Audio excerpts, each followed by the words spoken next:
If voting is the bare minimum of participating in our democracy, it can be doubled by persuading somebody else to vote. And in our #1 story in the countdown, if you fly all the way to Florida to do it, you're either a great patriot or you are the comedian Sarah Silverman, who will join us presently. Even with an electoral map that is leaning heavily in Senator Obama's favor, Florida's 27 electoral votes cannot ever be taken for granted, even if after they have counted, as you know. So a political action committee called the Jewish Council for Education and Research came up with a plan, a video. The PAC's co-founder saying, quote, "It's not a think tank white paper, it's meant to be a conversation starter." And that is an understatement, considering the video has been viewed on the web more than 7 million times in just 2 weeks. Sarah Silverman and the Great Schlep. If you knew that visiting your grandparents could change the world, would you do it? Of course you would. You'd have to be a douche nozzle not to. If Barack Obama doesn't become the next president of the United States, I'm going to blame the Jews. I am. And I know you're saying like, oh my God, Sarah, I can't believe you're saying this. Jews are the most liberal, scrappy, civil rightsy people there are. Yes, that's true. But you're forgetting a whole large group of Jews that are not that way. And they go by several aliases.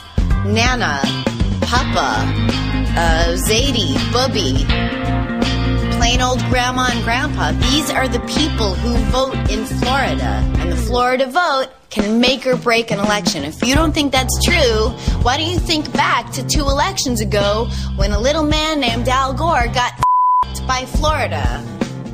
I'm making this video to urge you, all of you, to schlep over to Florida and convince your grandparents to vote Obama. The full 4-minute pitch is, of course, online, along with talking points for conversations with your grandparents or anybody else for that matter. Right here, right now, as promised, comedian and deep thinker Sarah Silverman. The second season of her show, the Sarah Silverman program, airs tonight on Comedy Central. Welcome. Hello. So how did the Great Schlep come about?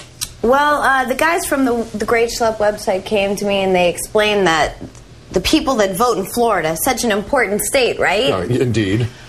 The people that vote there are the old Jews. They make up really just a small percentage of Florida, but they vote. Like 97% vote. Yes, and they're not going to vote for Obama because his name is scary to them.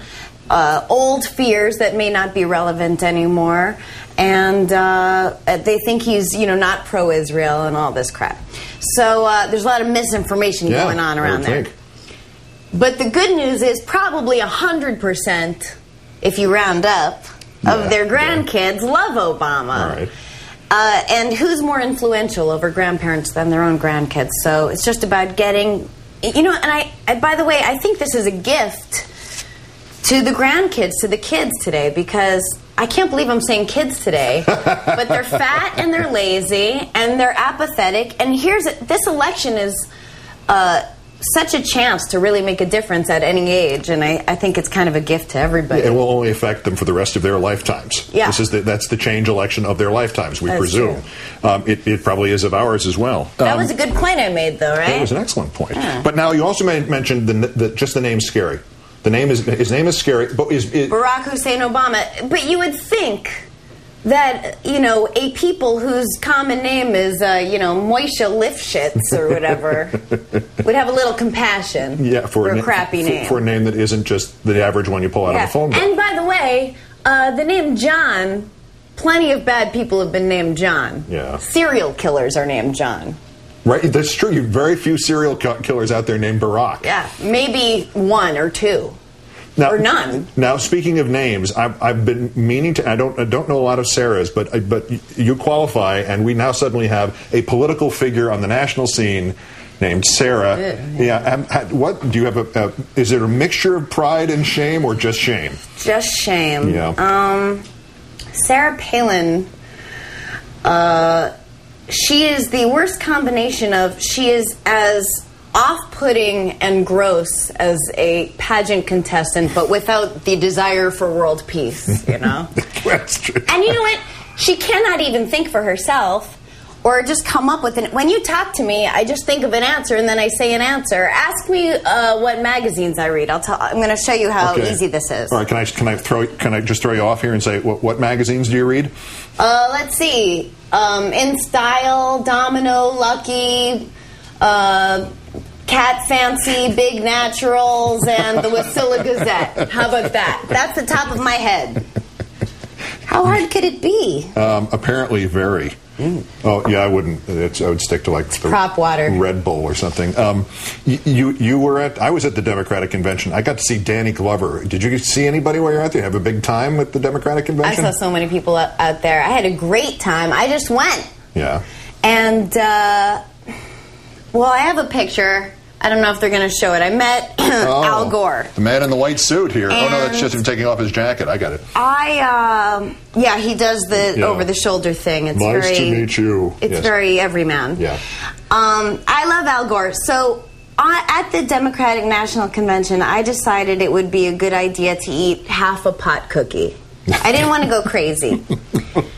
And just as it hit me, somebody called me over to meet Al Gore. And if you see show the picture one more time, it had just hit me, and I think right there I'm saying, I don't know what I'm saying, but it looks like maybe like, "Rawr, I'm a monster" or something. I'm going to eat you. Great. And he's not backing away or anything from you in that picture. He was really nice, the way I remember it. All right, so now you've been an instant political hit on the intertubes. Yeah, I'm political now. So what are you going to do? You're going to do more? I think I'm going to go back to duty jokes. Oh, but which is safer material these days, or are they the same? I don't know. They're I do pretty cerebral duty jokes. It's the same. I don't like that the Post is going to be mean to you tomorrow. No, please. I'm just so used to it. It's like if it doesn't happen once a month, I get to twitching. What happened to the liberal Jew media? I have no idea. I have no idea.